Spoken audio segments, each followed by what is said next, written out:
Mr. Kaplan?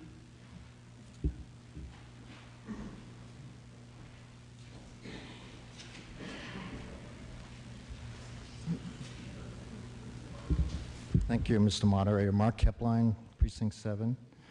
I just had a couple of questions on some of the items. The roadway projects that are above and beyond the Chapter 90 funds, what are they for exactly? What projects are they? Maybe the Public Works Director can respond to that. Mr. Rodemaker? Is that, sorry, Mr. Yeah, it seems like $500,000 a year that comes from the state, and then there's almost that much from the town. Thank you, Mike Rodemaker, Public Works. The additional funds simply allows us to perform more roadway improvements. Currently, or not currently, previously we had approximately $850,000 a year. The additional $400,000, $850 on average, got us about 2 miles of rehabbed roadway, 2 to 2.5, and the additional $400,000 allows us another mile or so, and is more in line with the kind of funding we need to keep our roads at the at a condition as good or better than we currently have. Are there any particular streets that residents might look forward to seeing improved? The list of this year's roadway improvements was placed on the website either end of last week, I believe, or this week. We go off of a program that's been established. A study was done of all the public roadways in town, ranking their condition and giving them a certain rating. And we used that document to help us plan roadway improvements. Off the top of my head, I don't know the whole list of streets. I have them at my seat if anyone is interested to look at them, but they are available on the website for review. The town's website. All right. I guess that's good enough. Thank you. Thank you. Bill Kaplan?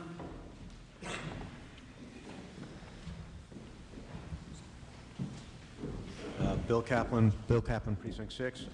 I just, sorry about that. I just have a question on the comprehensive master plan. I guess what exactly are we getting with the comprehensive master plan, and who is this consultants fees, or where's the money exactly going for the comprehensive master plan? Mm-hmm.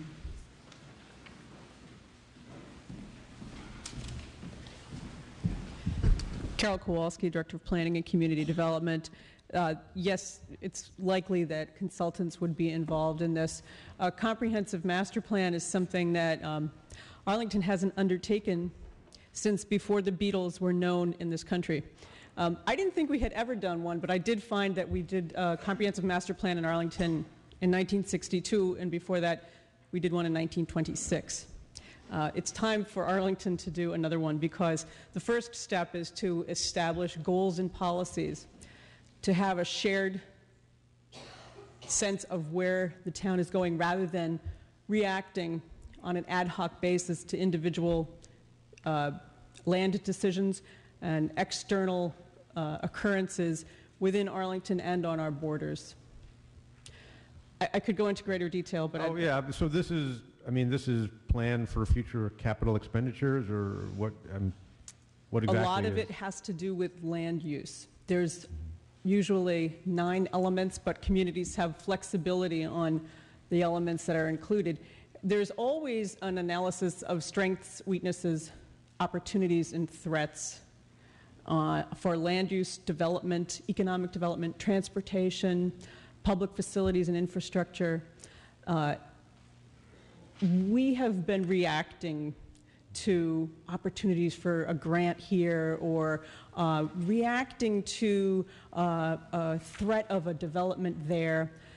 A comprehensive long-range plan takes time, but it's worth it, because then for a period of 10 years or more, there's a shared sense of where we agreed we were going to go and how we were going to prepare ourselves to react to some of these external and internal occurrences. When you say where we agreed to go, who's agreeing? Is this something that, does this plan involve the whole community? It really had better. It involves a very comprehensive public participation process, which we expect will kick off on October 17th. So I hope all of you will mark your calendars for October 17th to plan to be in this room for a facilitated, structured conversation to jumpstart our goal and policy conversation for the master plan. And then I guess the last question is how long is the plan likely to take? It's likely to take 2 years. Okay. All right. Thanks. Thanks for the opportunity. Thank you. Mr. Osha?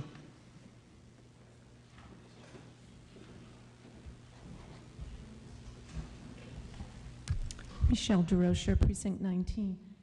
I have a question on item 32 in the first section, a microfilm reader for the treasurer's office, $20,000. Can someone explain how that reader is used, whether there are current data sources needed for the office that require a new reader, or is this legacy data that needs to be accessed that isn't planned for digitization? It's planned for digitization, but there's been a lot of data already put on microfiche that has to be read. It has to be eventually digitized, and the whole question of the treatment of archival data is pretty critical for the town. And candidly, we're not up to speed on it. In other words, we're not current with our obligations to take the appropriate care of this data. So we're trying to catch up on that. Okay. Just one suggestion, given that it is an antiquated format and lots of organizations are getting out of the business, there might be a good deal on a reader that might save us some money. Thanks. We'll look at that. Second question is related to an upcoming warrant article related to concussion prevention for football players in the schools. And I wondered if that had come before the Capital Planning Committee for any discussion. Yes, it has. We had somewhat extensive discussion about it. Mr. Harrington and some colleagues of his came to a Capital Planning Committee meeting last either September or October. We spoke about it with them. They described a lot of what they were considering, but we didn't have a request before us. And I think, as I mentioned in my presentation on the capital budget, we review the requests from department managers. It's very important that capital requests arise from departments that are going to own the equipment and manage it and use it and apply the resource appropriately. So Barbara Thornton, one of the members of the committee, gathered together the appropriate documentation, talked to Mr. Harrington, and we actually created with Mr. Harrington a request for his equipment, which then I'm not sure if it was Mr. Harrington or Barbara, but somebody brought it to the school department. And the school department reviewed it, and this is now hearsay, okay? My understanding is that they determined that they had adequate plans and resources to treat this subject within the school department budget. So the school department never made a request to the Capital Planning Committee for any such equipment. If they had, I'm not sure that we would have approved it or even considered it capital, but as a matter of fact, they did not make that request. My understanding is, and in fact my knowledge is, I've seen the budget, that this is being handled by the school department. The school committee has discussed the issue at length, and there are new line items in the school department budget that address the issue. Okay, thank you very much. You're welcome.